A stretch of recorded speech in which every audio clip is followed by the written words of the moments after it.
मित्रों, आप सभी जानते हैं कि प्रधानमंत्री श्री नरेंद्र मोदी जी के नेतृत्व में भारत ज्यों-ज्यों आर्थिक, सामरिक और कूटनीतिक दृष्टि से विश्व के पटल पर एक शक्तिशाली और प्रभावशाली देश के रूप में उभरता जा रहा है और देश के अंदर सामाजिक और आर्थिक सशक्तिकरण का नया दौर चल रहा है, त्यों-त्यों अनेक प्रतिगामी शक्तियां भारत की इस अभूतपूर्व विकास को और प्रगति को रोकने के लिए अनेक प्रकार के षड्यंत्र करती दिखाई पड़ रही है। उसी श्रृंखला में आज मैं आपका ध्यान आकृष्ट करना चाहता हूं कि जो कुछ कांग्रेस पार्टी और उनके आइडियोलॉजिकल थिंक टैंक कहे जाने वाले लोग समय समय पर कहते आ रहे हैं, वो चीजें अब पूरी तरीके से जनता के सामने आती जा रही है। ओवरसीज कांग्रेस के प्रेसिडेंट सैम पित्रोदा, जो कांग्रेस के आइडियोलॉजिकल थिंक टैंक के प्रतीक माने जाते हैं, उन्होंने आज चाइना को लेकर जिस प्रकार का बयान दिया है, उससे यह बात बहुत साफ हो गई है कि कांग्रेस पार्टी के चीन के साथ हुए करार का इजहार सैम पित्रोदा ने दिन दहाड़े कर दिया है। प्रत्यक्ष रूप से साफ साफ दिखाई पड़ रहा है।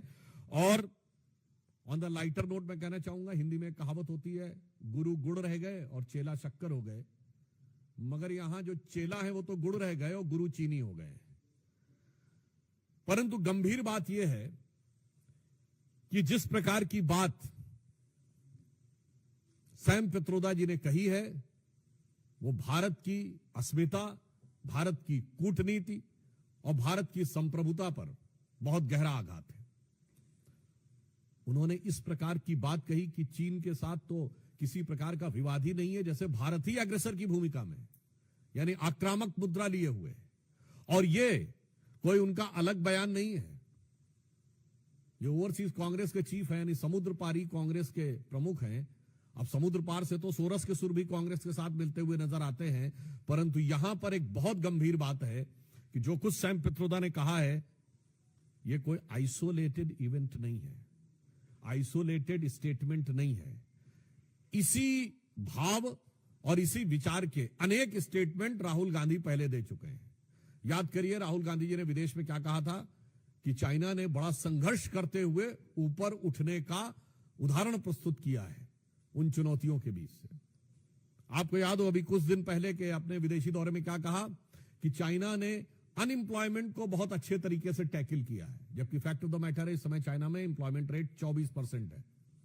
2023 में जनवरी से लेकर जुलाई के बीच में अनएम्प्लॉयमेंट रेट वहां पर बढ़ते बढ़ते हो गई 17-18%, और उन्होंने फिर जुलाई 23 से जनवरी 24 डाटा देना बंद कर दिया, फिर डाटा का बेस चेंज किया और जनवरी से लेकर अगस्त के बीच में किया, फिर बदले बेस पर भी वो 24% हो गई। मगर राहुल गांधी जी को उसमें बहुत महान चीज नजर आती है। फिर याद करिए, यही लोग कहते थे कि चाइना में प्रेस फ्रीडम इंडेक्स में हमसे ऊपर है, जबकि चाइना के डिफेंस मिनिस्टर ली शॉन्गफू गायब हो गए, चाइना के फॉरेन मिनिस्टर क्विंग गैंग गायब हो गए, वहां की सबसे बड़ी कंपनी अलीबाबा के चीफ जैक मा गायब हो गए, परंतु इनको उसमें भी नजर आता था। अब आप आइए, इसके बाद उन्होंने कहा कि इकोनॉमिक ग्रोथ बहुत शानदार की गई है। ये सारे स्टेटमेंट्स हैं, और इकोनॉमिक ग्रोथ की फैक्ट ऑफ द पोजीशन यह है कि 2024 में दुनिया की सबसे बड़ी रियल एस्टेट कंपनी, जो एक चाइनीज कंपनी थी एवरग्रांड, उसकी लिक्विडिटी हो गई। हांगकांग कोर्ट ने कह दिया लिक्विडेट कर दिया जाए। चीन के ह्यूनान प्रोविंस में कई बैंक्स बैंकरप्ट हो गए, कितनी रियल एस्टेट कंपनीज बैंकरप्ट हो गई, that is one other thing.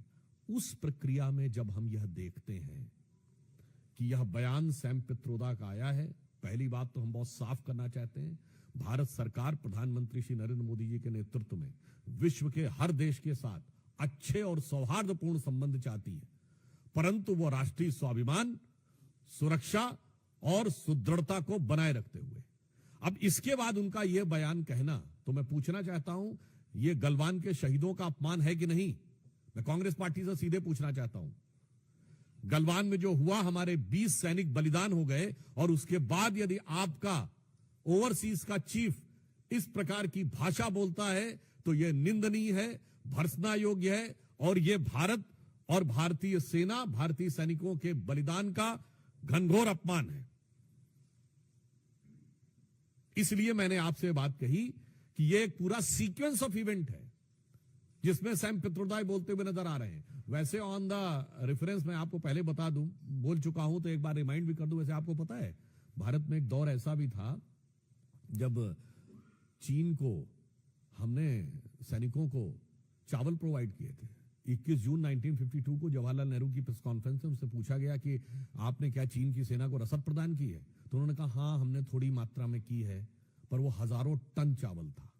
और कहा इसलिए कि उनको बहुत जरूरत है, हम उनको जिंदा रखने के लिए दे रहे हैं। जबकि उस समय तिब्बत में एट्रोसिटीज हो रही थी, और वो इसलिए था कि उस समय चाइना का नियरेस्ट शहर चेंगडू 2000 किलोमीटर से अधिक दूर था, और सड़कें भी खराब थी। भारत से तवांग से 250 पौने 300 किलोमीटर की थी, और सड़क भी अच्छी थी।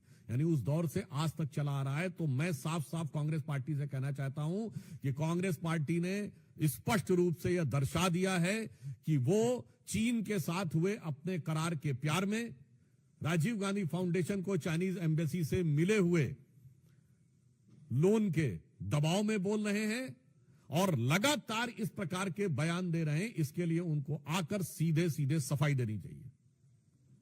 और वो अनेक उदाहरण हैं, वो सब तो अपनी जगह है। दूसरा विषय, एक और अधिक महत्वपूर्ण विषय आया है, भारत के चुनावी व्यवस्था को किस प्रकार से ये समुद्र पारीय कांग्रेस के अध्यक्ष के साथ साथ ये समुद्र पार से एक दूसरे प्रकार की जो संकेत प्राप्त हो रहे हैं, वो भी यह दर्शाते हैं कि भारत के लिए किस प्रकार के दुरभिसंधियां भारत के अंदर बैठे हुए कुछ लोग और कुछ भारत विरोधी शक्तियों के साथ चल रही हैं। कि एक international foundation for electoral systems नामक एक संस्था है, जिसने 2011 में भारत की एक संस्था India international institute of election management, जो कि चुनाव आयोग के साथ संबंधित संस्था है, इसके साथ एक करार किया। और यह करार में जो पीछे से सपोर्ट आ रही है वो CEPPS consortium for election political process, election and political process strengthening नामक संस्था से आ रही है, जो जॉर्ज सोरेस के ओपन सोसाइटी फाउंडेशन के साथ उसके संबंध हैं, जिसने $500 मिलियन भारत में इन्वेस्ट किए एक माध्यम से, यूएसएड इत्यादि के माध्यम से, और इसके बाद से $3-3.5 लाख प्रतिवर्ष भारत में आते जा रहे थे। आज हम साफ साफ पूछना चाहते हैं कि भारत के इलेक्शन प्रोसेस, जबकि फैक्ट ऑफ द मैटर यह है कि 2020 में आप याद करिए, जब अमेरिका में चुनावी प्रक्रिया को लेकर अनेक प्रकार के प्रश्न उठे थे, तो भारत की चुनावी प्रक्रिया की तारीफ की गई थी कि जो इलेक्शन वोटर सिस्टम हमारे यहां है, वोटर आईडी कार्ड वाला, वो उनके यहां होना चाहिए। परंतु ये कौन सी शक्तियां हैं जो भारत में इस प्रकार चुनावी प्रक्रिया को प्रभावित करने, परिवर्तित करने या उसके अंदर कोई समस्या उत्पन्न करने के हेतु से आर्थिक अनुदान पाती हुई दिखाई पड़ रही थी? यह बहुत गहरा संदेह हमारे मन में उत्पन्न होता है। यानी बहुत साफ है कि सोरस की सुर, अंकल सैम के सुर, और उसके बाद जो कुछ यहां कांग्रेस बोलती है वो साफ नजर आता है। यानी अगर हम ये कहें, जो सैम पित्रोदा बोले हैं, ऐसा लगता है कि लिरिक्स जो है वो सैम पित्रोदा के हैं और उसके गीतकार सोरस हैं, और उसके ऊपर सिम्फनी बजाने का काम कांग्रेस पार्टी और इंडी गठबंधन के लोग कर रहे हैं। तो आज हम साफ साफ देश की जनता से कहना चाहते हैं कि अब कोई किंतु परंतु नहीं रहना चाहिए। और तीसरा विषय जो आप सबको ध्यान है, कांग्रेस के वरिष्ठ नेता और लोकसभा में उपनेता श्री गौरव गोगोई का जिस प्रकार के जॉर्ज सोरस के इस फाउंडेशन के साथ कनेक्शन नजर आता है, पाकिस्तान की एम्बेसी में उनकी बातचीत की फोटो, पाकिस्तान की दूतावास में मधुर मनोभावों के साथ वार्तालाप करते हुए और भारत में आकर भारतीय सेना, भारतीय वायुसेना, भारतीय अर्धसैनिक बलों के विरुद्ध कटुतापूर्ण शब्दों का इजहार करते हुए ये बातें अब बहुत साफ दिखाई पड़ती हैं कि देश के ऊपर आघात करने के एजेंडा बहुत साफ है कि विदेशी शक्तियों के लिए, जो भारत के विरोधी शक्तियां हैं, उनके लिए कांग्रेस की मोहब्बत की दुकान है, जिसमें मोहब्बत सोरस से भी है, मोहब्बत चाइना से भी है, और भारत के अंदर एक दूसरे से लड़ाने का विधान है। याद करिए, ये कहते हैं उत्तर और दक्षिण को लड़ाओ। इनके कर्नाटक के वित्त मंत्री ने कहा था कि साउथ में रेवेन्यू कलेक्शन ज्यादा है तो उत्तर से अलग होना चाहिए। इनके तेलंगाना और तमिलनाडु के मंत्रियों ने उत्तर प्रदेश और बिहार के बारे में जो बोला वो क्या है, एक राज्य को दूसरे राज्य से लड़ाओ। उसके बाद भाषाओं को आपस में लड़ाओ, तमिल और हिंदी को लड़ाओ, फिर मराठी और बिहारी को लड़ाओ, फिर भाषा पे लड़ाओ, प्रांत पे लड़ाओ, क्षेत्र पे लड़ाओ, और उसके बाद जातियों में लड़ाओ, अगड़े पिछड़े में लड़ाओ, सामान्य और दलित में लड़ाओ। यानी बहुत साफ है कि बाहर की शक्तियों के लिए मोहब्बत की दुकान और भारत में हर आधार पर वर्ग, प्रांत, जाति, भाषा पर नफरत की दुकान, नफरत के सामान। और इससे मैं अंत में यह स्पष्ट कहना चाहता हूं कि इससे श्री राहुल गांधी ने जो बयान दिया था कि has to fight with Indian state, वो अनायास मुंह से निकला हुआ लापरवाही में कहा गया बयान नहीं था। एक सुविचारित, सुव्यवस्थित योजना के अंग का प्रकटीकरण था। It was not just a careless slip of tongue, but it seems to be an expression of a well thought of structured design that how to demean and damage the India's strength and sovereignty.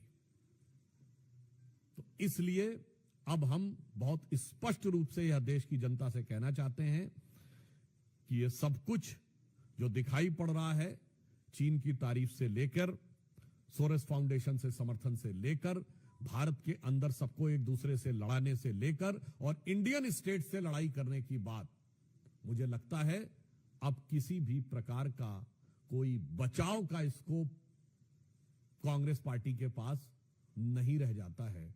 और इस विषय पे Congress party से यद्यपि मैं अभी भी उनसे कहना चाहूंगा कि वो आकर अपनी स्पष्ट रूप से सफाई दें, परंतु मुझे लगता है कि उनकी सफाई देने का उनके पास कोई आधार नहीं बचा है। और बहुत दुख की बात यह है कि इस प्रकार की शक्तियों से हाथ मिलाते हुए या उनके सुर में सुर मिलाते हुए बात करते हुए भारत के अंदर के दलों का समर्थन हर राष्ट्रभक्त को बहुत पीड़ा देता है और उसके साथ गंभीर प्रश्न भी उठाता हुआ प्रतीत होता है। धन्यवाद। मोहित भट्ट, बेन प्रज्ञा।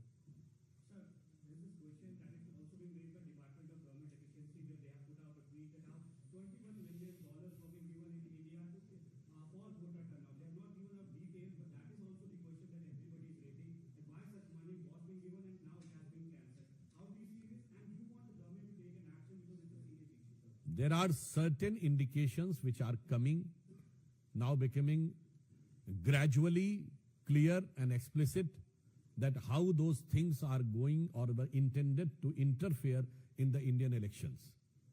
I would like to remind that US President Donald Trump has also said that there was a design by the Soros and other things who want to destabilize the government in India and Bangladesh. And also I would like to remind that the previous last Lok Sabha election was the only election in the history of India in which a foreign government has given a statement. The Russian government officially has said, their external affairs spokesperson has said that there is a foreign interference in India. So I think since our government is keeping a strict vigil on every situation, so whatever is required will be appropriately dealt with, but the moral question becomes too big and too high in front of the opposition which it is incumbent on their part if they want to prove their credentials of national integrity. Pragya. It looks like a systematic foreign intervention in Indian democracy that is not that everyone is agreeing on, but the instrument was election commission. Do you think that there should be an investigation of the then election commissioner who signed that MOU? Because US aid came to it through election commission. On this issue, I think what is legally and what is constitutionally viable, appropriate constitutional agencies will take care, because the Election Commission is an autonomous body, constitutional body, so they are free to take whatever step they want in this regard. So that is one constitutional aspect. But my question is again to opposition on political and moral aspect. संवैधानिक विषय पर चुनाव आयोग स्वतंत्र और स्वायत्त संस्था है और वह उपयुक्त और प्रभावी निर्णय लेगी, परंतु नैतिक और राजनीतिक आधार पर विपक्ष को आकर कांग्रेस पार्टी को स्पष्ट रूप से सफाई देनी चाहिए। आमोद राय।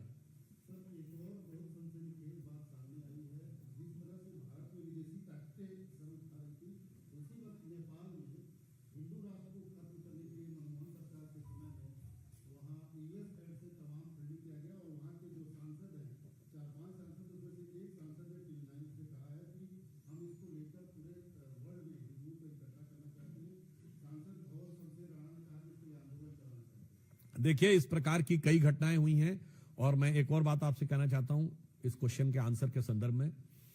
आपको याद हो 2021 में दुनिया के कई विश्वविद्यालयों में, जिसमें अमेरिका के बड़े प्रतिष्ठित विश्वविद्यालय थे, एक नहीं कई यूनिवर्सिटीज में एक कॉन्फ्रेंस हुई थी, उसका नाम था डिसमेंटलिंग ग्लोबल हिंदुत्व, यानी वैश्विक स्तर पर हिंदुत्व को ध्वस्त करना। फिर 2023 में भारत में 22 और 23 दोनों में कॉन्फ्रेंस हुई तमिलनाडु में, इरेडिकेशन ऑफ सनातन धर्म, यानी सनातन धर्म का समूल नाश करना। और अब उनकी फंडिंग कहां कहां से हो रही है, ये तो अब अमेरिकन एजेंसीज के जो स्रोत उभर के सामने आ रहे हैं उनकी जांच में उससे उभर कर सामने आता जा रहा है। और मैं पुनः यह बात कहना चाहूंगा, फिर कोई इस बात को जाके चेक कर ले, यही 2021 का वर्ष है जिसके बाद बहुत से स्टांस भारत के समाज, देश और वर्ग और जाति के बारे में कांग्रेस का चेंज होना शुरू हुआ।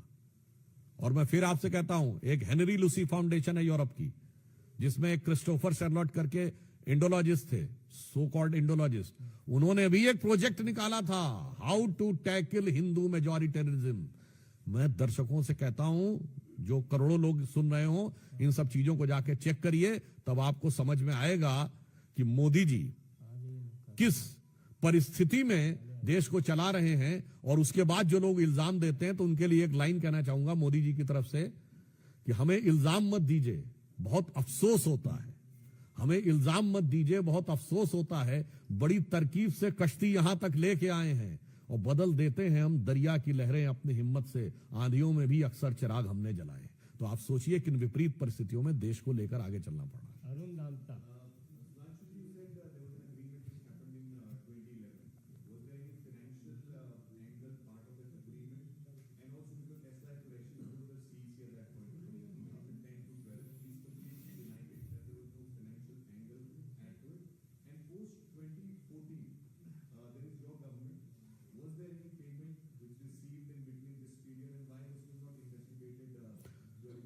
I think the denial of the former Chief Election Commissioner is not required that much as a categorical denial for that government at the time in office is required. Because for any such clearances, the clearance of government is very much required. So still up till now, if the government is not responding in categorical and unequivocal terms, I think this is a matter of concern. Ankit Gupta ABP.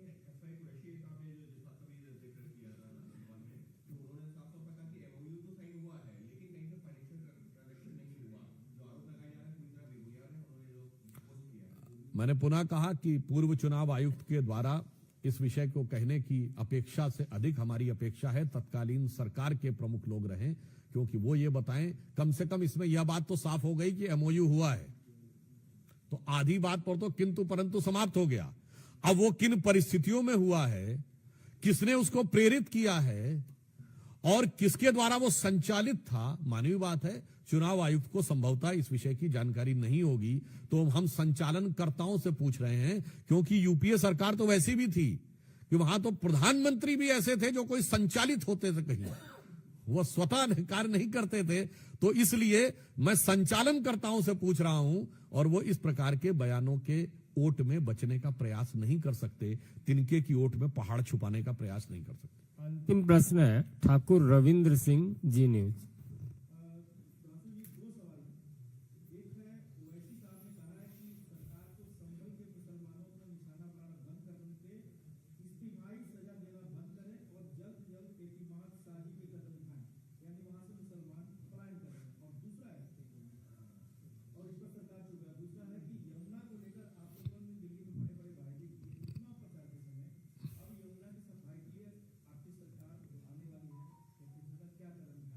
देखिए, यमुना की सफाई पे हमारी सरकार को कार्यभार ग्रहण करने दीजिए, पहली कैबिनेट बनने दीजिए, आश्वस्त रहिए। साबरमती रिवर फ्रंट से लेके और जिस प्रकार आपने प्रयागराज में भी और वाराणसी में गंगा को साफ होते देखा है, यमुना जी को भी हम उतनी ही निष्ठा से, श्रद्धा से और समर्पण से कार्य करेंगे। और जहां तक आपने ओवैसी जी की बात कही, तो मुझे लगता है कि मुस्लिम समाज को सबसे ज्यादा निशाने पे तो ओवैसी जी की वजह से आना पड़ता है, क्योंकि वो हैदराबाद के सांसद हैं, पर उत्तर से दक्षिण तक कहीं भी हो, जिसे वो पुराने गीत में कहते हैं ना, धुम धुम धड़म धड़ैया रे सबसे बड़े लड़ैया रे, तो वो उत्तर से दक्षिण तक हर जगह लड़ने को तैयार रहते हैं। और वो लड़ने को जाते हैं और पीछे से वो क्यों, क्योंकि जो सो कॉल्ड सेकुलर दल हैं, अब ये उनको उनसे भय प्रतीत होता है, क्योंकि उनकी पार्टी का नाम MIM है, उसमें 2 बार M है, तो हो सकता है इस कारण से उनको ज्यादा समस्या महसूस होती हो। तो यहां पे मूलतः किसी वर्ग, किसी समाज के प्रति कोई भेदभाव का भाव नहीं है, समस्या उन लोगों के विचार में है, क्योंकि वो लोग मुस्लिम समाज को सिर्फ अपराधियों और आतंकवादियों से जोड़ने का प्रयास करते हैं, कानून तोड़ने वालों से जोड़ने का प्रयास करते हैं। वो कभी अच्छे और सच्चे राष्ट्रभक्त मुस्लिमों के साथ, चाहे ब्रिगेडियर उस्मान हो या डॉक्टर APJ अबुल कलाम हो, वो हमारे केरल के गवर्नर आरिफ मोहम्मद खान साहब हो, बिहार के गवर्नर आरिफ मोहम्मद खान साहब हो, अथवा बड़े से बड़े हमारे अच्छे जो अभी जिनकी डेथ हुई, उस्ताद जाकिर हुसैन, उस्ताद बिस्मिल्लाह खां, उस्ताद बड़े गुलाम अली, उस्ताद अमजद अली खां, इनका कभी नाम सुना है आपने ओवैसी जी के मुंह से? इसलिए हमारे तरफ से कोई समस्या नहीं, समस्या उनकी जहनियत में। बहुत बहुत धन्यवाद।